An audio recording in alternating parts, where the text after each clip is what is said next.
I'd say when you join someplace early, think about doing that sort of thing. And that is doing the A3B, exercising as soon as you can, and avoid some tax. A lot of people don't do that. A lot of companies, it's been really interesting to me, don't offer that as much as I think they should.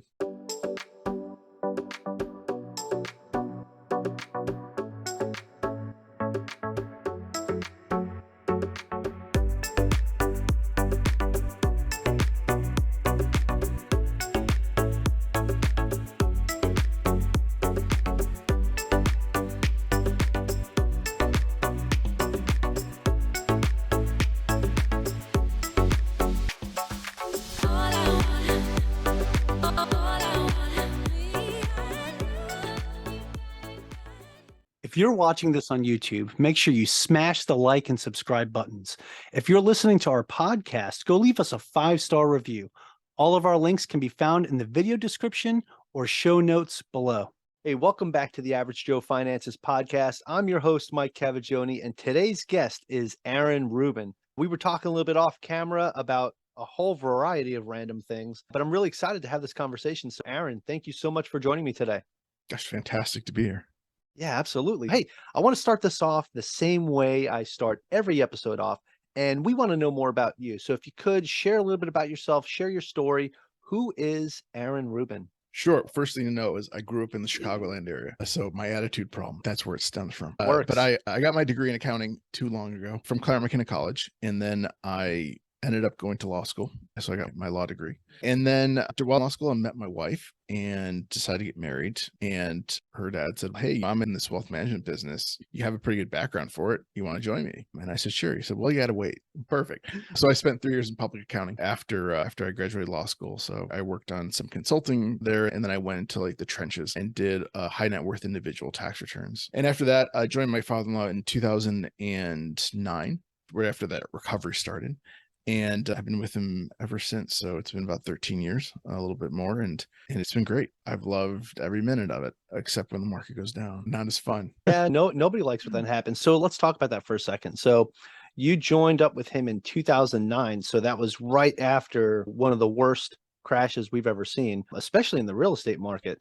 So what was it like working for that firm when that happened? Yeah. Actually, not even when that happened, just to come on board right after that happened. It was super interesting, right? Because obviously there'd been other downturns before. A lot of his clients had been through the dot-com bust, and our firm's, maybe I'm jumping the gun a little bit, but our firm's methodology is a 3-factor model, which is value investing plus small. And so again, our clients weren't as impacted by that 2001 bust because they were in value companies. They weren't a lot. They didn't have very much in high tech. But 2008 really, it crushed everybody. And as I was meeting with these clients for the first time and having no previous exposure to the industry whatsoever, they were all abused from 2008, where they saw their portfolios fall by 50%, and their portfolios were still down by 20 some odd percent when they had met me.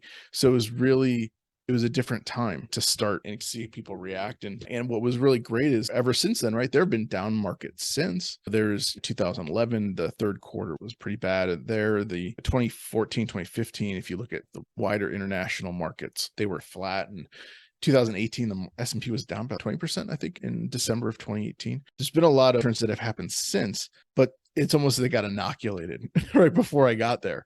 And so again, after post 2008 world, people are like, market's not down 50%. So, how bad? Yeah, it can't be that bad. Yeah, so basically you showed up, they're like, "Hey, we just got punched in the face. Do you have any ice?" Sure. So you're showing up with the ice packs and saying, "Hey, they're there. It's going to be okay. We'll beat up that bully. Don't worry." Yeah. So when the smaller bullies come along, it's not that big of a deal. They could stand up to them. Yeah. And you mentioned real estate, and real estate in the Bay Area was interesting in that time as well, in that 2008, 2009, because we had moved here in 2006. And so it's... Did you guys buy in 2006? So I will talk about, and again, I'm jumping the gun on you again. The best investment decision that we ever made had nothing to do with me, because we did buy in 2006. We bought a condo in 2006, and we'd lived there for a year or two. And we're like, you know what?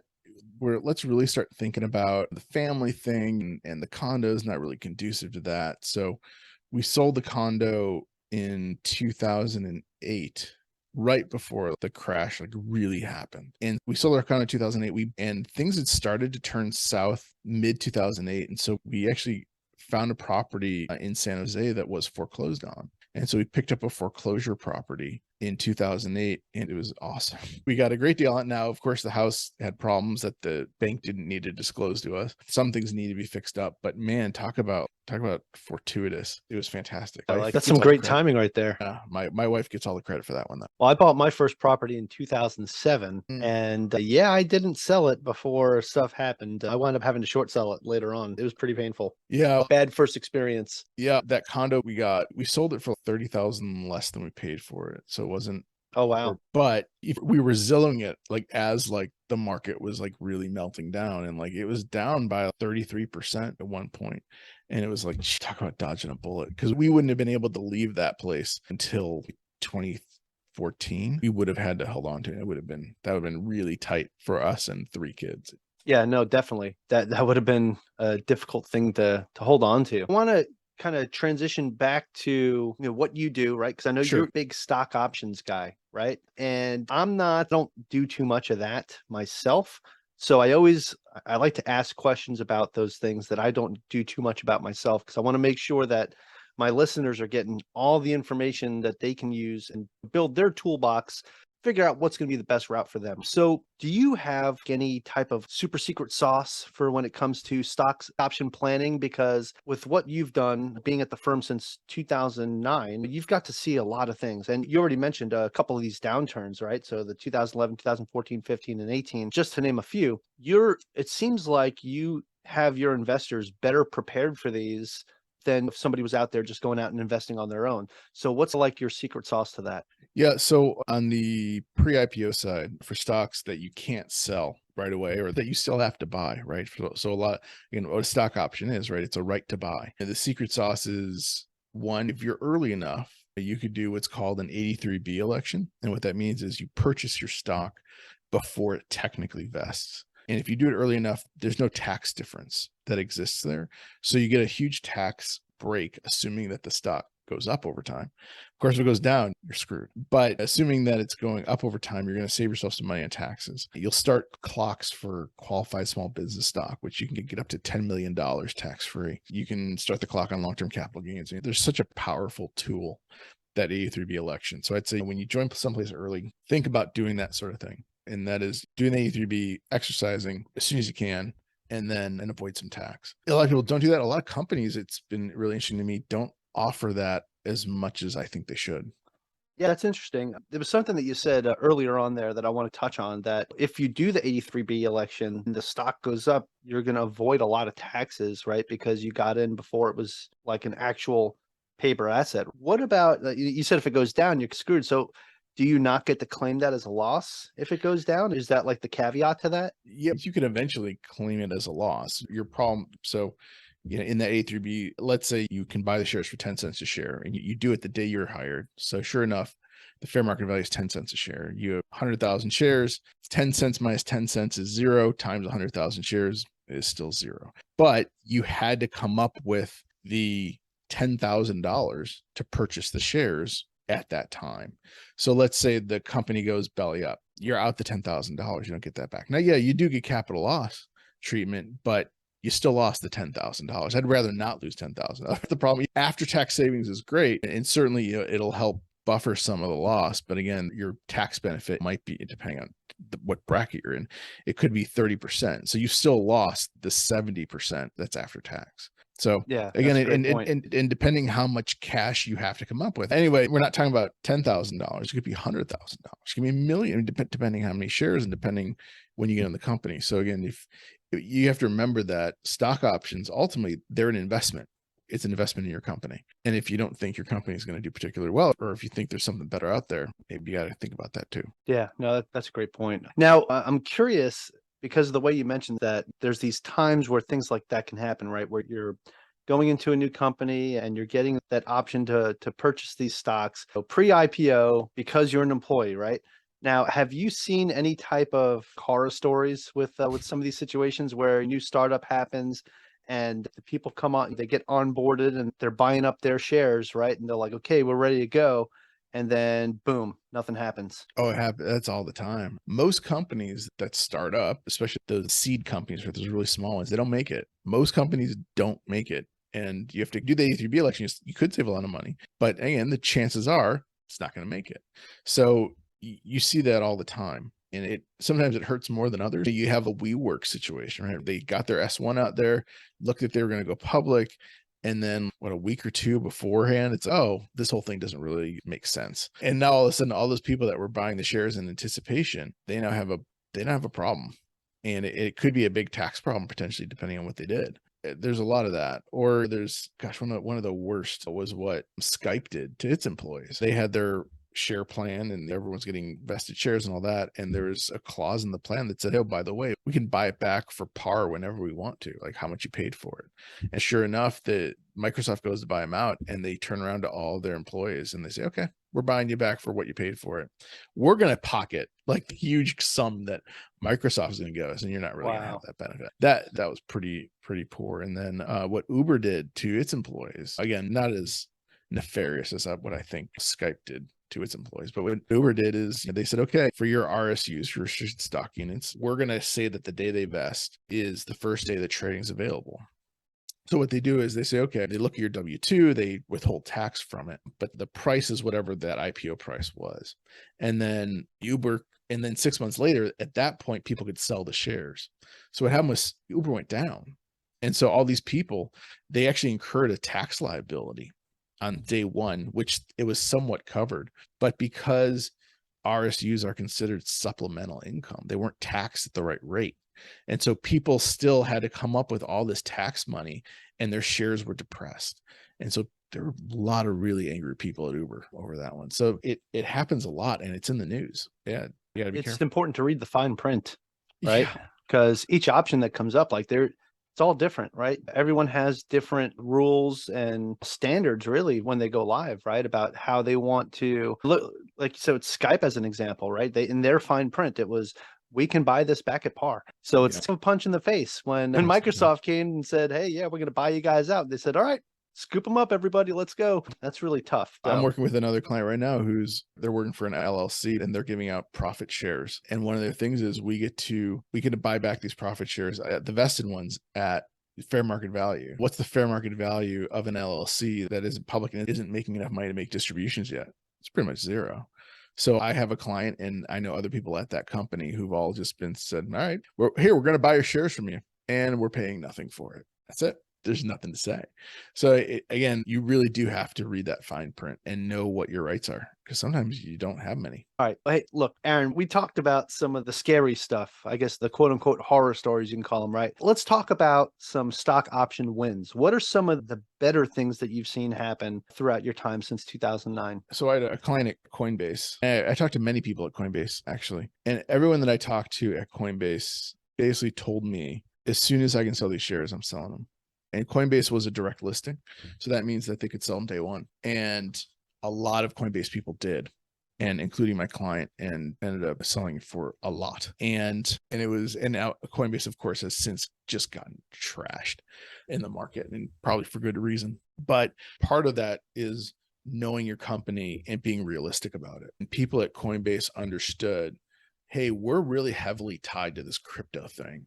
And if crypto becomes as popular, that could really hurt our shares. And a lot of people bailed. That sounds bad. A lot of people took the advantage of that day one price, and that turned out to be the right call. And this still kind of sounds like a horror story. Here's the thing. Or for the people the people that stayed or they decided not to sell for whatever reason. And here's the thing. If you look at IPOs as a group over the first 5 years, they tend to underperform the market. Right? They have great day one performance, right? That's the hallmark of an IPO. And then from there on out, over the next 5 years, they tend to underperform. And some people, they make the right call and they find the one that doesn't. But I think the smart money is take a look at your life and you take a look at the choices you have upcoming. And you say, okay, it's possible that, the stock's going to go up by 300x, whatever it is.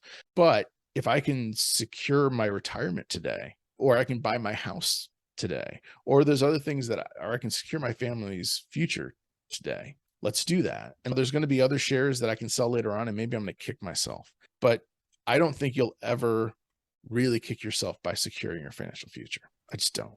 Yeah. And that said, I have friends that they call their Honda Civics their $3 million car because they sold $30,000 worth of Apple shares to buy their Honda Civics 10, 12 years ago. And of course, it would have been worth like $3 million today. But for the most part, for an IPO company, again, you're likely not going to be kicking yourself that hard, but it's a risk. Yeah, I mean, with any investment, there's always risk involved, no matter what you go into, whether it's the stock market, whether it's real estate, whether it's crypto. I've had a couple people come on and talk about that, which I still don't know enough about. It's any investment, you're taking a risk, right? It's about how you mitigate that risk. So when you're looking at an IPO, so actually, let's talk about that. How do you mitigate risk with IPOs? Like, what type of indicators are you looking for when you're making a decision to say that this is an IPO I want to invest in? So again, when you're an employee at a company, the expectation is that you're going to purchase these shares and then they're going to be worth 10, 20 times what you paid for them. Again, depending how early you got into the company. So you're assuming the company doesn't go bust. You're probably going to end up ahead no matter what you do. Again, with exceptions. And it's always a good idea to have some sort of regimented buying strategy while you're doing it. So if you have incentive stock options, right, you don't have to buy them all at once. You don't have to do the A3B if you're not as comfortable with it, because again, most companies fail. But what you can do is you can start to buy them on, say, an AMT free basis. So AMT, alternative minimum tax, it's a part of the tax code that basically takes your taxable income that you have on your tax return that you know about, and it starts adding stuff back. And one of the things it gets to add back is the paper gain on incentive stock options. And then the tax regime is different than what it is on the regular income tax. And so you have to compare your regular income tax to this new tax calculation they do in the middle of your return that you don't see, and you pay the higher of the two. But if you're in stock options and you have the control over how much tax you can realize in any given year, what you do is you work with a tax professional and you say, okay, what can I buy this year that's not going to at least cost me tax? And so depending on how big the burden is, starting to eat that elephant slowly makes a lot of sense. Yeah, actually, that was one of the things I wanted to ask you about too. How can someone invest like tax efficiently? Because I feel like I know how you can do it in real estate. It's pretty nice. There's this wonderful thing called depreciation on the asset itself. So if you're going in with the company that you're a part of and you're buying in with the IPO, how do you avoid some of that? Because like you said too, the AMT, which I'm not too familiar with, so I'm glad you brought that up. You said whatever amount is higher, that is what you'll get taxed on. Like, is that based off of how much you made versus the paper gain on the stock? Whichever one's higher, that's what you'll pay the taxes on? Well, I'll walk you through the calculation super quick, and I Yeah. don't want to get too much with these because I can talk about tax like all day long. But essentially what happens is if you look at page 1 of your return, right? Or actually technically be by page 2. I go to page 2 of your return, it gives you your total taxable income. And so you take that number and let's say you set it aside on a piece of paper and you say, okay, what other things are the government going to make me include that I can't include here? So one of the things that, again, was the paper gain on stock options. So you take, let's say you made $100,000, just like a W-2 income. You put $100,000 there. And of course you had deductions as well. So your taxable income was $100,000, but you also recognize $100,000 in paper gain. So now for AMT purposes, your income is not $100,000. It's now $200,000. Also not as big as it used to be was the state and local income tax deduction. So if you were, which is limited to $10,000 now on your itemized deductions, but that $10,000, that also gets added back to your income. All right. So now let's forget about that for a second. So now you have $200,000 of income. Now here's the interesting part. There's a large exemption that goes into the AMT. So you take your AMT income and then you less your exemption, then you get your AMT, what's called taxable income. That gets multiplied by, it's a flat tax, either 26 or 28%. And that gives you a new tax number. And you compare that tax number to what's on page 2 of your tax return, and you pay the greater of those two. Okay. So now that's making more sense. Yeah, It's not two, they don't count them as two separate. It all comes together as your taxable, and then it's going to be that flat tax versus whatever your normal tax rate would be. Whichever the higher one is, that's what you pay. yeah, I'm glad you say it makes sense because I think it's crazy. But again, you can plan that out because you can control income when you buy your ISOs. In terms of trying to get your tax down, again, let's say you go to eventually sell the shares. The big thing that we try to do is to take advantage of individual stock movements within a portfolio. So when you go to invest your money, again, Mutual funds are perfectly fine. ETFs are perfectly fine. There's nothing wrong with them. And usually they're a really good vehicle. But if you are going to have a massive capital gain, they're not the best vehicle. The best way to do that is to essentially construct your own portfolio. Again, you go buy an ETF for, if it's an S&P 500 ETF, you're going to pay like 0.05%. It's nearly free. But if you constructed your own portfolio of the S&P 500, essentially, even if the S&P 500 is going up, there are dogs. There are going to be bad stocks in there. And so if you can sell those stocks as they start to tank and repurchase similar stocks, just not substantially similar, if you purchase somewhat similar replacements, you can take those tax losses and start to offset some of the gains that you have for your company stock. So it's a way to offset some of that. And if your burn time's a little bit longer, if you can wait, you start to ladder those sales so that you're constantly getting more losses to offset more gains over time. So that's one way that you can start to shelter some of the income.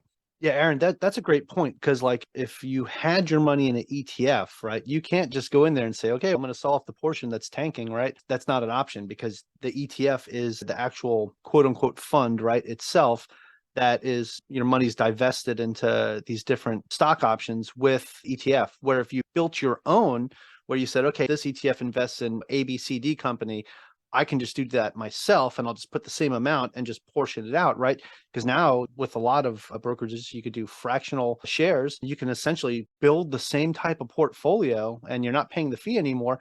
But then for the stuff that starts to go down in that portfolio, so what you're saying is you can liquidate, take the loss to go against your gain, right? And then reinvest the money that, when you sold those shares into something similar. That way you still have that well-diversified portfolio that you built, but you're also able to offset the loss. That's what I was picking up from that. And I think that's freaking awesome, because I don't think a lot of people think of it that way. Because now when it comes to the stock market myself, like I invest in ETFs, I do have mutual funds. And again, it's like you said, they are great vehicles, but my focus has been mostly on real estate, right? So the stuff that I have in the stock market, I set it and forget it type deal. But for somebody who's very active in the stock market, this is probably a better option to look at versus just going out and just buying ETFs, like just constantly buying ETFs, where you could just diversify it yourself and create your own portfolio to offset your taxes. Yeah, and there's great ways to outsource it, because we made it sound easy, but it's not. Because you can get the dogs and you can sell the dogs, but what you reinvest in is very important, because if you end up tilting your portfolio unintentionally to a particular, we need to be careful about that. So again, we outsource the actual trading mechanism to another group that specializes in that. So there are some cost-effective options out there. So I know Wealthfront has a tax loss harvesting individual stock thing. You need to be careful, because they also have tax loss harvesting on ETFs and mutual funds, which isn't the same thing. You want the individual stocks, and they have higher account minimums for stuff like that. If you're going to do your own, again, it's a little bit harder. You really have to do a lot of research. It's a full-time job, essentially. I would assume, and the fact is, you'll probably get it wrong. The big players out there in the space, aside from like a Wealthfront, so Parametric, Perio, they're the big dogs, and they have very sophisticated models, dozens of people working for them, and research this all the time. And if you think you're going to outdo those guys, you're crazy. Yeah. We can't. We outsource to them because they're the experts. Yeah, no, that's a great point. I think part of, no matter what you invest in, part of I guess one of the biggest parts of being successful is, one, you need to have the education piece, but two, you need to have the right person helping you, right? Whether it's a coach, mentor, or financial advisor, right? You need to have the right people on your team as you go out, no matter what you invest in, right? And trying to do everything solo, while it can work, at the same time, it's how much time do you want to put into this? How much,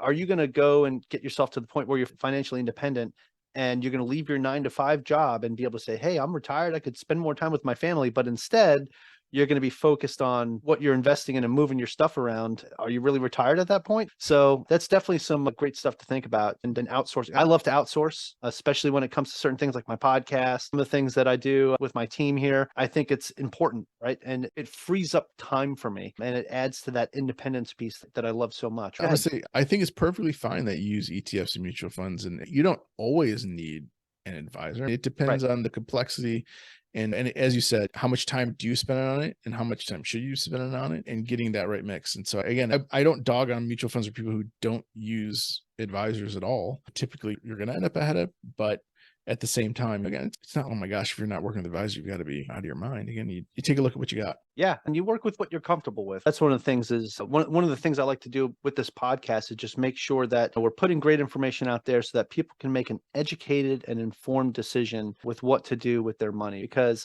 there's too many people in this country right now that live paycheck to paycheck and have no idea what they're going to do in the future. They feel I'm trying to stop people from working until they die, to be able to go out and enjoy and live life. Talking to awesome people like you, Aaron, helps because I get to ask you, it's a selfish thing, right? But I get to ask you the questions that I want answers to because it provides value to me. But at the same time, it's providing value to the people that are listening to this podcast right now as well. That's why I love doing this, man. And that's why I really appreciate you coming on and sharing this stuff with me. I want to transition this to something that we call the final round.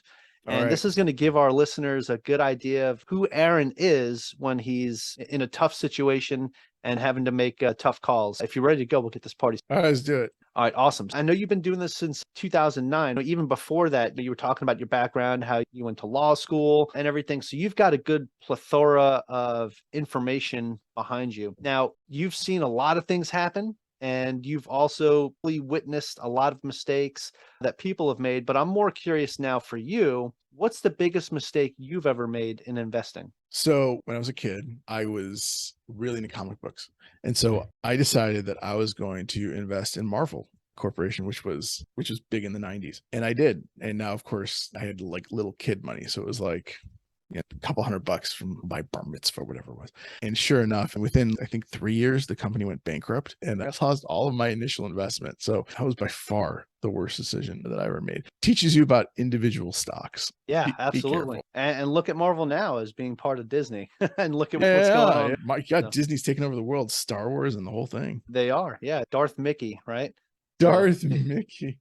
The empire right there. God. All right. Awesome, man. No, that's a good point. What a great lesson learned, right? Even at such a young age that you got to be careful with individual stocks, right? You got to make sure you're doing your research, right? Before you go and pick these stock options, because again, any CEO can come in and mess things up. And before you know it, a company's going bankrupt and you just lost everything that you put into it. Be aware of that. Their annual reports were all, they were comic book style and like all drawn out. It was cool looking. No way. Yeah. That's one reason just to stay. Just keep one share. Even if it's going downhill, just keep one share so you can get an annual report. No, that's awesome, man. All right. So the next question is, what is something that you've learned that you wish you knew when you first started? To me, I think when I first started, I was trying to be the version of what an advisor should be rather than being myself. And so I think as I became more comfortable with things with the advisory business, I was able to put more of my own personality into it. But I sort of spun my wheels for a few years trying to be who I thought I was supposed to be. No, that's really honest. And I appreciate that. I think a lot of people struggle with that. I really do. And it's, I just appreciate that, man. That's awesome. Okay. This next question kind of ties into that as well, because you were able to learn a lot as you came through and you've got to experience and see what other people have done. You probably have a couple of these. And I think we talked about some of these throughout this episode, but do you have any tips or tricks that you would recommend to someone that is just getting started today? You start in getting started as a financial advisor or in the pre-IPO just world? Getting started investing. They got themselves, they paid off their quote unquote bad debt. And they're like, I've got this money that I'm saving up and I don't want to keep it in a savings account. What do I do? Yeah, I would say this goes back to ETFs and mutual funds. Go find a really well-diversified ETF. There's so many out there right now. There's, I don't know how many tens of thousands, 20 scores of ETFs right now. So we use a lot of ETFs for our taxable portfolios that don't need the loss harvesting attached to it. And so like Avantis, which is run by American Century, is a great family of ETFs. Love them. I probably like them more than Vanguard. And they don't pay me to say this, by the way. I really like those. And I'd say coming out, I was just on a conference call, they're coming out with a new global series. They'll basically do all of the world stocks in one particular fund and one ETF. It's gonna be really good. I'm excited about it. That sounds very interesting. Wow. Get a full global piece of the pie. Yeah. And it's I think it's in one, and it's not out yet. And they were just saying that they're playing with it and it might be out in the next 6 months to a year. But yeah, I'd keep my eye out for that one. Really, it's going to be super cheap and it's going to be super well diversified. And I'm going to be a huge fan when it comes out. Nice.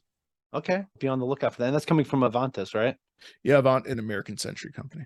Okay. All right. Awesome. Appreciate that. Okay. Next, and the final question of the final round is, do you have a favorite business, investing, or real estate related book or podcast or both? This one's super easy. It's called Financial Adulting, and it's written by this guy named Aaron Rubin, and it's pretty entertaining. Okay, besides your own. I should have prefaced besides your own. Yeah. Oh, geez. Okay, that one's now make it tougher.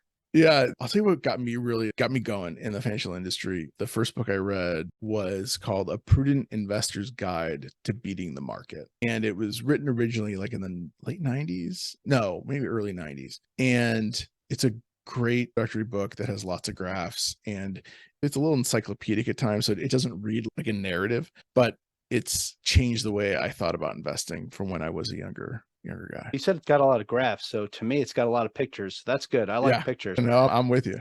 No, that's awesome. Okay, great recommendations, and I definitely appreciate that. I do want to give you a chance to talk about your book as well. That's what I'm going to do right now, Aaron, because that's it for the final round. But I do have one more super important question for you, and this is the most important question that I'm going to ask you throughout this entire interview, because the folks that have been listening to the show today are saying, hey, I really like what Aaron's talking about. This is different than some of the other financial advisors that we've had on this show before. Got to learn a different side of things, especially on the IPO side, that we've never really talked about before. And I want to know more. Where can people find more information about you? Do you have a website, social media? Tell us about your book as well. Yeah. Oh gosh. All right. That's a lot. I thought you were going to ask me like Star Wars or Star Trek. And that was like, if I answered wrong, the interview just end. Those are important as well, but not as important as this question. Yeah. All right. I'll answer the question you didn't ask. Star Wars. But who's your favorite Star Wars character? Oh gosh. There we go. See, I'm putting you on the spot. I loved The Mandalorian, the series, the TV series. I thought it was freaking awesome. It was amazing. And I really liked The Mandalorian. I thought it was really cool. Anyway, I wrote the book several years ago at this point, before the COVID thing for sure. And it's basically a guide for young professionals to start making good decisions. So the whole thing starts out with budgeting, how to create a budget, the importance of budgeting, goes on to tax, goes on to life insurance, real estate. It talks about all those major things that somebody who's just starting out to somebody who's, let's say, in their early 40s really needs to think about. And then the best part is that if it's boring you, the last page of it has like the 3 high-level things you need to take away. So it can be a reference guide. It could be also a good financial book. And I pepper in personal stories about myself and family members along the way. Although I can't be family members. Everything's fictional or something like that. But there you go.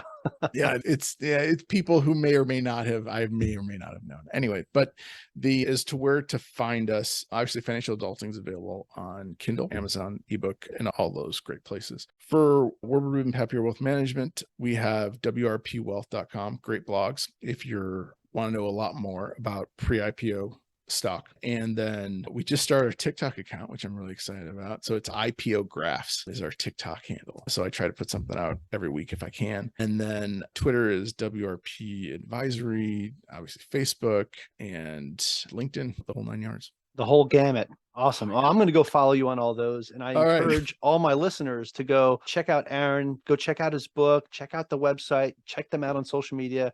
Go follow their TikTok account. They just started a new one. They need some love. So go swipe past some of those cat videos and some of those other things and add something to your FYP that is actionable and that will help you succeed in your business and in life. Aaron, this has been awesome, man. I truly, genuinely appreciate you taking the time to talk with me today. All right. No, I love being here.